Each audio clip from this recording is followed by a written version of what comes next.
सत्य के समान कोई व्रत नहीं है, आत्मज्ञान के समान कोई ज्ञान नहीं, गुरु के समान कोई हितैषी नहीं, और भगवान के समान कोई व्यापक है आनंद स्वरूप नहीं।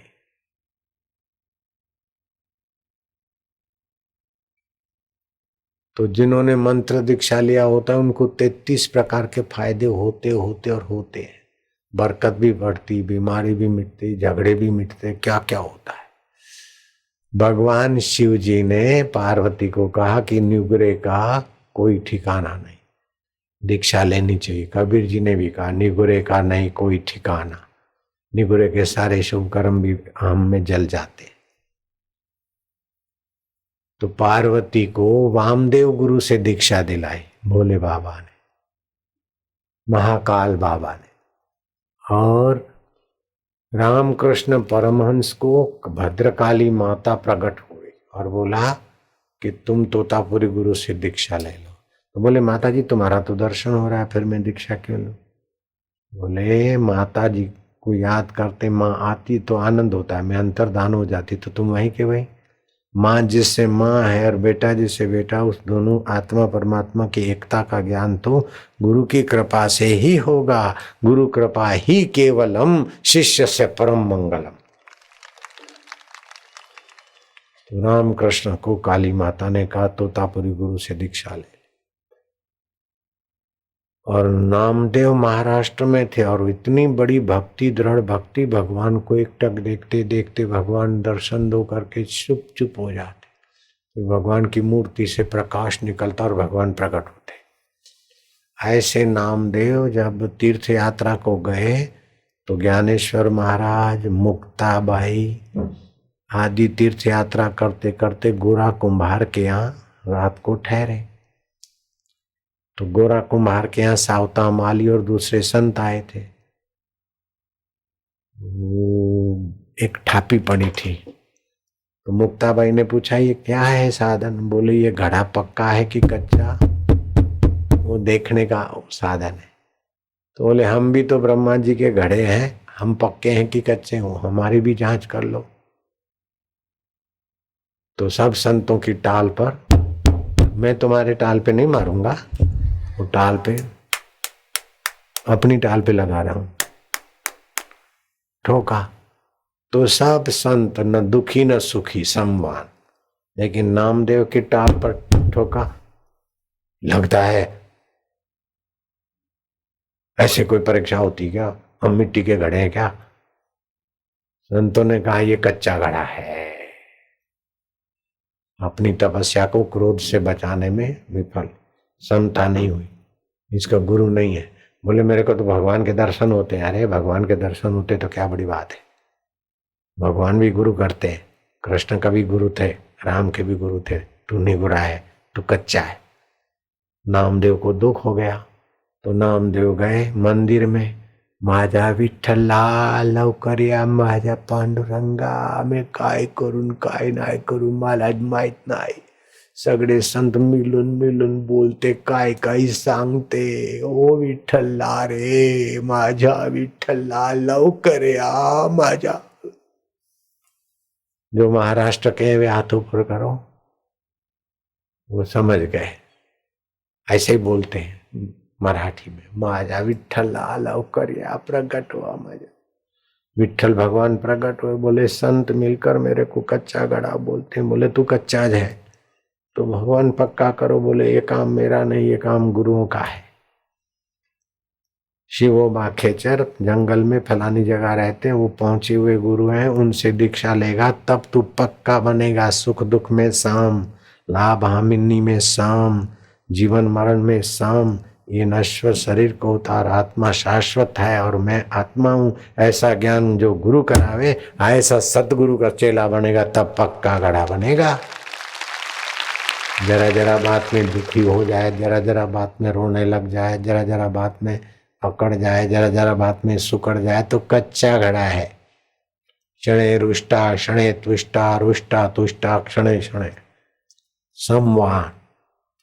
जैसे राम जी कैसे पक्के वशिष्ठ के शिष्य बने और पक्के रहे। राज्य अभिषेक की तैयारियां हो रही है, माँ कौशल्या मंगल मना रही है, सीता देवी शुभ व्रत नियम कर रही है, ब्राह्मण यज्ञ होम और वैदिक ऋचाओं का गान कर रहे हैं, और तीर्थों का जल आ गया है, राज्य अभिषेक होने की सारी सामग्री जुट रही है। और इतने में एकाएक राम राज्य नहीं होगा। राम नंगे पैर दर दर के कष्ट सहेंगे 14 साल। राम राज्य होगा ये सुनकर राम जी के हृदय में हर्ष नहीं हुआ। बोले तो माया में होगा, संसार में होगा और छूट जाएगा। और राम वनवास हुआ तो राम जी के दिल में चोट नहीं लगी और राम जी के चेहरे पर शिकन नहीं पड़ी। वो पक्का घड़ा की निशानी है, रे नामदेव तू तो कच्चा है। विठल की जब ये उपदेश सुनकर नामदेव को हुआ कि समता पाना, ब्रह्म ज्ञान पाना ही जीवन का उद्देश्य होना चाहिए। ऐसे ही भगवान कृष्ण ने उद्धव को बताया कि उज्जैनी के ब्राह्मण को ऐसा ब्रह्मज्ञानी गुरु मिला कि कितना भी अपमान हो, मान हो, समता में मौत के समय भी मौत होती तो शरीर की होती है, फिर भी मैं रहता हूँ और मैं व्यापक ब्रह्म का अविभाज्य अंग हूँ। जैसे घड़े का आकाश महाकाश का अंग है, ऐसे जीवात्मा और परमात्मा का अंग ऐसे करके मुझ परमात्मा वासुदेव में मिल गया। ऐसा ब्राह्मण इतना विरोध होते हुए भी परिस्थितियों को नया नहीं मोड़ चाहता, परिस्थिति का फायदा लिया। नामदेव गए शिवोबा खेचर गुरु जी के चरणों में। वहां सत्संग साधन सुनकर नामदेव को भगवान की प्राप्ति हुई, आत्मा का साक्षात्कार हुआ। फिर नामदेव अपने घर में मस्ती से समता से रहने लगे। 1 दिन हुआ, 2 दिन हुआ, 4 दिन हुए, मंदिर में नामदेव नहीं आए तो भगवान विठल नामदेव के एकांत कमरे में प्रकट हो गए कि नामया अब क्यों नहीं आता मेरे पास। बोले भगवान मेरे को गुरु नहीं मिले थे, तभी भक्त के जीवन में जो 3 गलतियां होती है, 3 अपराध होते, वो मेरे जीवन में अपराध हो रहे थे। आप तो सर्वत्र है, लेकिन आपको केवल मैं मंदिर में ही मानता था, ये मुझसे अपराध होता था। आप तो मेरे आत्मा होकर बैठे, प्राणी मात्र में। या तो तीर्थ स्थान में आपको मैं खोजता था, आप दूसरा अपराध बाहर खोजता था या मंदिर में। तीसरा अपराध कि ऐसा ध्यान लगे, ऐसा बने तब भगवान ऐसे दिखे, भगवान ऐसे दिखे, ऐसे दिखे। तो आपसे सब दिखता है, लेकिन मैं आप दिखो ऐसी गलती में मर रहा था। तो जो दिखेगा वो आंखों से दिखेगा, वो आंखें तो नश्वर और माया की चीज दिखेगी, लेकिन जिससे दिखता है वही आप है महाराज। मेरे को पता नहीं था, इसलिए मैं 3 अपराध कर रहा था। भगवान विठल ने कहा नामदेव अब आ तू मेरे हृदय से लग, जो तेरा आत्मा है वही मेरा है, जो मेरा है वो तेरा है। इस कथा को जो सुनेगा उसकी भी उत्तम साधना। लेकिन गुरु ने कहा गोविंद का मतलब क्या होता है? गो माना इंद्रियां, और इंद्रियों के द्वारा जिसकी चेतना सारा संसार दिखाती है वो आत्मा गोविंद है। इंद्रियों का दूसरा नाम है गो। गो माना इंद्रियां, तो गो माना इंद्रियां, और उन इंद्रियों को जब थक जाती है तो इंद्रियां मन में जाती है, मन बुद्धि में जाता है, और बुद्धि सहित आत्मा में आकर पुष्ट होते हैं। तो इन इंद्रियों का पालन पोषण होता है और सुबह ताजगी आती है। इसलिए उस परमेश्वर का नाम गोपाल भी है और गोविंद भी है और दीन दयाल है। प्रार्थना करके शांत हो जाओ तो भगवान अंतर प्रेरणा देते हैं और मदद भी करते हैं। बड़े से बड़ी मुसीबतें भी टलती है भगवान की अगर हृदय पूर्वक प्रार्थना करे तो। गांधी जी का बेटा मणिलाल 11 साल का था। मुंबई में गांधी जी रहते थे। अंग्रेजों को भगाने की हलचल अभी इतनी शुरू नहीं की थी, अफ्रीका से आए। मणिलाल की बीमारी, बुखार की बीमारी इतनी बढ़ गई कि मणिलाल बहुत कमजोर हो गए। पारसी डॉक्टर ने कहा कि दूध में अंडा डाल के मणिलाल को पिलाओ। गांधी जी ने कहा ये तो नहीं, बोले नहीं नहीं तो लड़का मर जाएगा। गांधी जी ने कहा कि शरीर मरने वाला है, शरीर को बचाने के लिए अपना हृदय खराब करना, मन खराब करना, मर जाए तो मर जाए, लेकिन मैं अंडा तो बेटे को नहीं पिलाऊंगा। तो पारसी डॉक्टर उठ के चला गया, बोले जाता है तो जा तू, हम अशुद्ध चीज काय को खाएंगे, काय को खिलाएंगे। लेकिन बेटे की पीड़ा भी तो नहीं देख सकता है बाप। गांधी जी, मोहनलाल करमचंद गांधी, गांधी बापू संध्या के समय समुद्र किनारे गए और मणिलाल को कंबल बंबल डाल के माँ को, उसकी माँ को, कस्तूरबा को बोला ध्यान रखना। खुले समुद्र में एक टक नजर देखते देखते राम, जितनी देर बोले उतनी देर चुप हो जाए तो मन शांत होता है। पहले तो राम राम राम राम राम राम राम राम राम, हरिओम हरिओम हरिओम। जो जल्दी जल्दी बोलते हैं उससे पाप नाशिनी शक्ति पैदा होती, और जो लंबा बोलते हैं उससे साफल्य शक्ति, और जो एकदम प्लुत बोलते हैं लंबा, उससे भगवान में मन शांत होता है। ये गुरु के द्वारा ज्ञान मिलता है। अकेला तो जाके हर हर महादेव कर करके थक जाते लोग। मैं अगर गुरु के चरणों में नहीं जाता तो मेरे को भी थोड़ी भगवान मिलते। मंदिरों में तो बहुत लोग जाते, मैं भी जाता था। अब तो जहां जाऊं वो मंदिर जगह बन जाती, चलता फिरता तीर्थ हो जाता है सत्संग।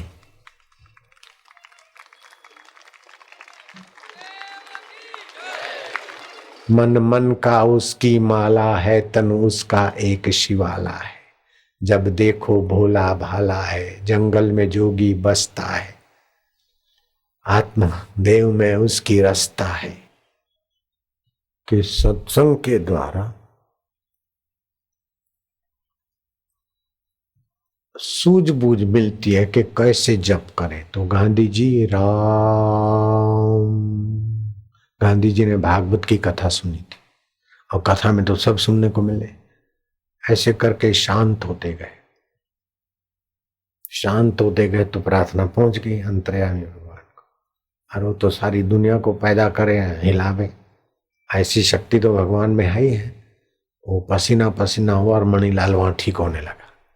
गांधी जी जाए तो सामने मणिलाल बोले पिताजी તમે ક્યાં ગયા था આટલી મોડી રાતે? કે બેટા તું માંદો હતો ને એટલે प्रार्थना करो कि હું સારો થઈ ગયો છું। गांधी जी लिखते हैं कि रोटी खाने से शायद भूख न भी मिटे, पानी पीने से प्यास न भी मिटे, लेकिन प्रार्थना करने से मुसीबतें भगवान मिटाते हैं और मार्ग देते हैं, सफलता देते हैं। गांधी जी का पक्का विश्वास था। पतले दुबले गांधी जी, लेकिन रोज राम नाम लेते, प्रार्थना करते, गीता का पाठ करते, सफलता हुई और अंग्रेजों को भागना पड़ा और भारत आजाद हुआ, दुनिया जानती।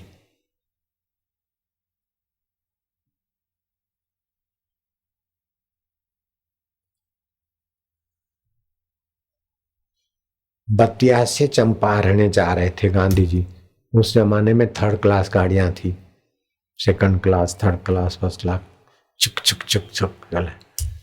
तो गांधी जी रात्रि को जरा पैर लंबे करके लेटे थे, तो कहीं वो लोकल गाड़ी खड़ी हो गई रात को 3 बजे। स्टेशन पे कोई किसान बैठा लड़का, गांधी जी के पैरों को झटका मारा, है बुढ़ा ठीक हो गए बैठ। तो गांधी जी उठ के बैठ गए। उसने अपनी ढपली निकाली और राग गाने लगा प्रभातिया। जय जय गांधी जी तेरा गजब का काम, अमर रहेगा नाम, मोहनलाल मोदी तुरे जय जय गांधी। ऐसे त्रास मिलने वाले शब्द किसी ने जोड़ के भजन बनाया, वो भजन गा रहा था। गांधी जी ने देखा ये तो मेरा भगत है, लेकिन मेरे को नहीं जानता है।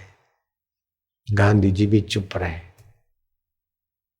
फिर दूसरा भजन गाया, भारत को आजाद कराने वाले, आजादी के दुलारे, हम सब हैं तेरे प्यारे। ऐसा ऐसा भजन गाए। गांधी जी मनी मन देखेता है तो बड़ा भगत। इतने में तो स्टेशन आई, महात्मा गांधी जिंदाबाद, महात्मा गांधी अमर रहो, जय श्री राम, भारत आ माता की जय। बोले बुढ़ा देखो, एक गांधी जी ने सब कुछ कितना कर दिया, मैं उनके दर्शन करने जाता हूँ। गांधी जी ने बोला भले जाओ। हाँ, वो तो नीचे उतरे तो लोग तो दौड़ दौड़ के उसी कंपार्टमेंट में आए, और गांधी जी लठी टेकते बाहर आए तो लोगों ने वो सूत की माला गले में डाली। लोगों से पूछा ये बुढ़ा कौन है? अरे बोलो वही तो गांधी जी है। अरे बोले मैं इनका तो आज प्रवचन है, मैं सुनने आया हूँ। बोले वही तो प्रवचन करेंगे। ओ बाप रे, मैं तो जाना नहीं, मैं तो इनको डांटता रहा, गांधी जी को डांटता रहा, लेकिन गांधी जी दुखी नहीं हुए। ये राम नाम का और सत्संग का और गीता का कैसा प्रभाव है, डांटने वाले को बेचैनी हो गई। गांधी जी का प्रवचन सुनकर, लेक्चर सुनकर वो तो और पानी पानी हो गया, शर्मिंदा हो गया। लोगों को, संचालकों को हाथा जोड़ी करके गांधी जी जहाँ ठहरे थे भोजन करके विश्राम के लिए थोड़ी देर, दिन को ज्यादा देर नहीं सोना चाहिए।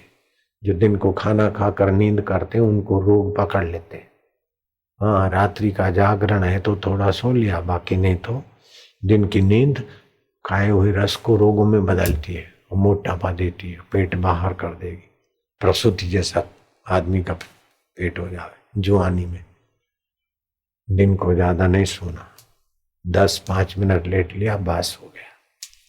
तो गांधी जी तो अपना फिर लेखन में पढ़ने में, तो वो कोई मिलना चाहता है तो गांधी जी ने कहा बुलाओ। गांधी जी ने देखा ये तो सुबह तो मुझे डांट रहा था 3 बजे 3:30, वही आया। बोले बोलो भैया। बोले आप ही महात्मा गांधी थे और मेरे को बताया भी नहीं, आप मेरे साथ में बैठे रहे और मैं आपको कोसता रहा। आपके दर्शन करने के लिए नहीं तो फलाने गांव से बैठा, आपका भाषण मैंने सुना। मैं तो महाराज बहुत दुखी हो गया हूं कि मैं आप जैसे संत हृदय को कुछ का कुछ बोलिया, मैं आपको पिछाड़ा नहीं। अरे बोले मेरे को तो तूने आज ही देखा और नहीं पिछाड़ा, सदियों से तेरे साथ गांधी का भी गांधी आत्मा परमात्मा बैठा है, उसको भी तो नहीं पिछाड़ता है। मरने वाले शरीर को तू मैं मानता है, रोम रोम में रम रहा है, उसको तो मैं नहीं जानता। बेटा कोई बात नहीं, कोई बात नहीं, जाओ खुशी से जाओ, मेरे को दुख नहीं होता। किसी ने अपमान किया तो क्या है, मान किया तो क्या है।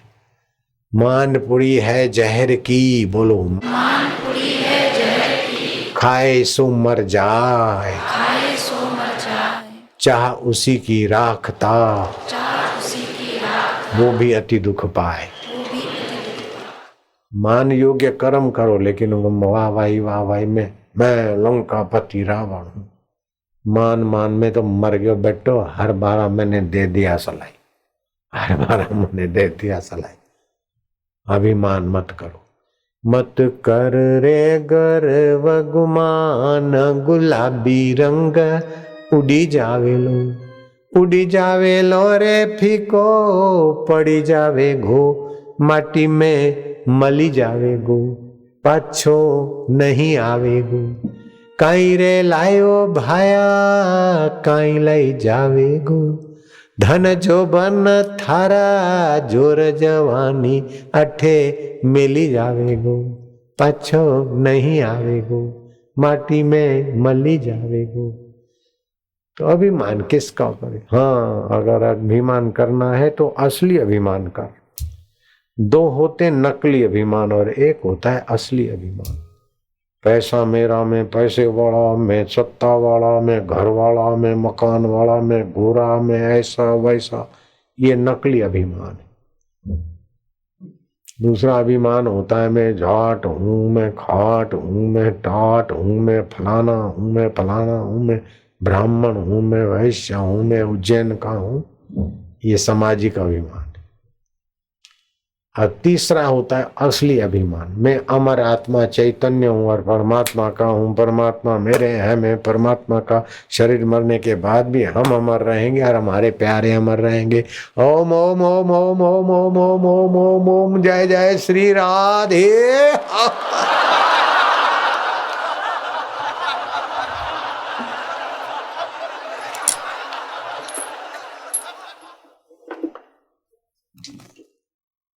मान करना तो यही करो, मैं भगवान का हूं, भगवान मेरे।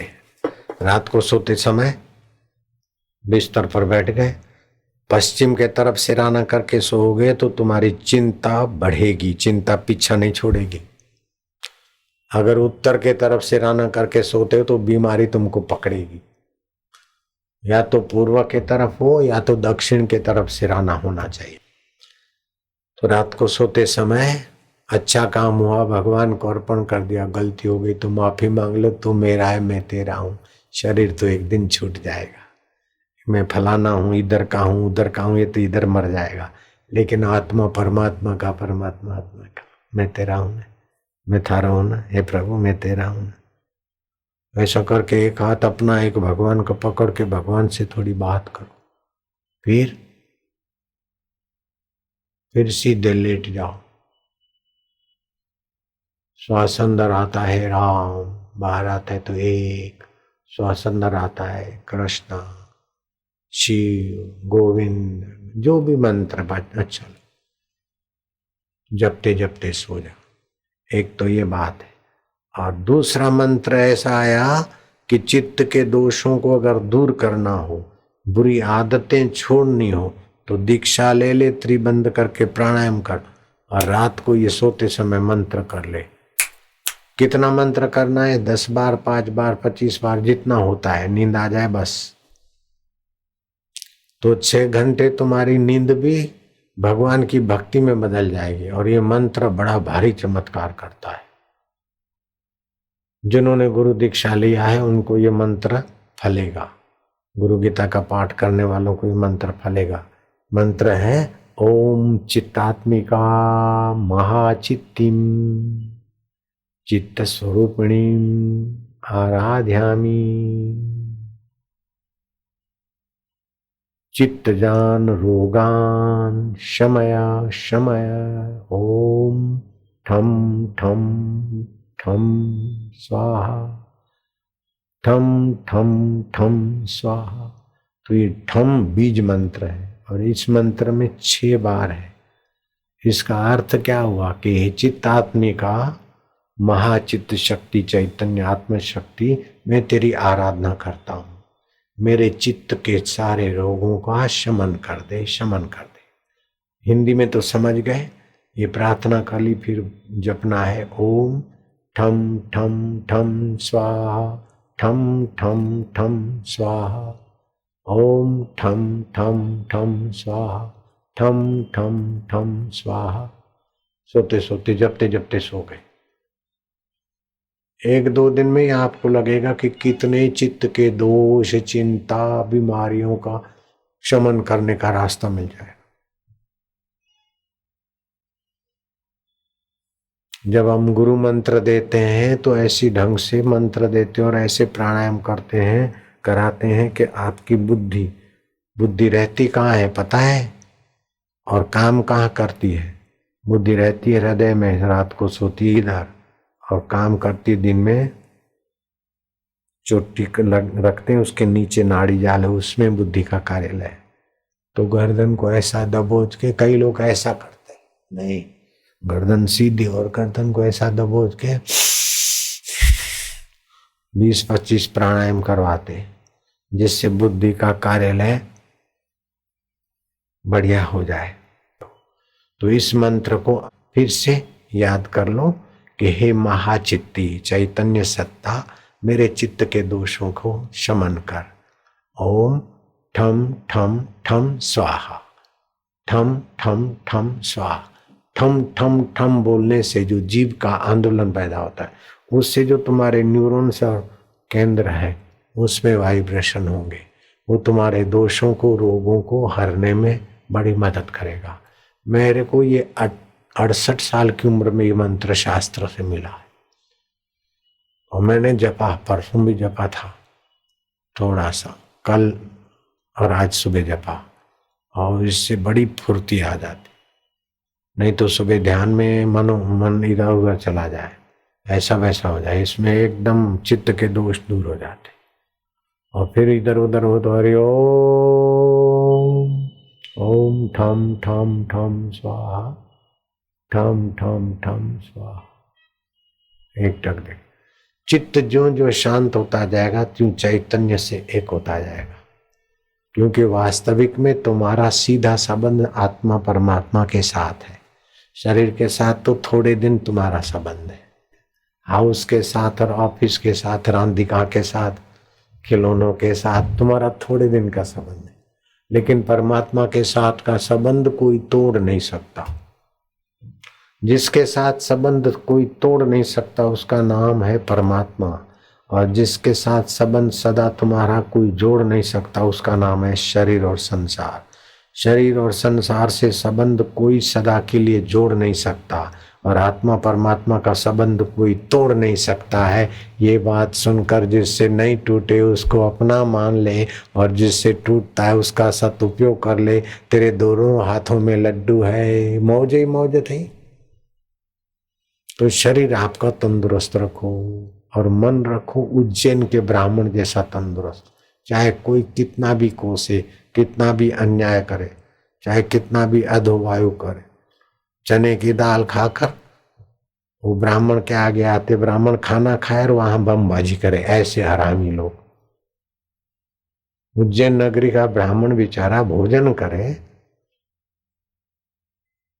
शिप्रा नदी के किनारे, और वो आके वहां धड़ाक बम छोड़े, बमबाजी। बोले बमबाजी खुदा राजी, या तेरा बाप राजी होगा? बेवकूफ नहीं। बोले बमबाजी खुदा राजी, बमबाजी खुदा राजी। खुदा राजी होता है बमबाजी? किसी के आगे अधोवायु छोड़े। हरामी लोगों की बात भी ऐसी होती।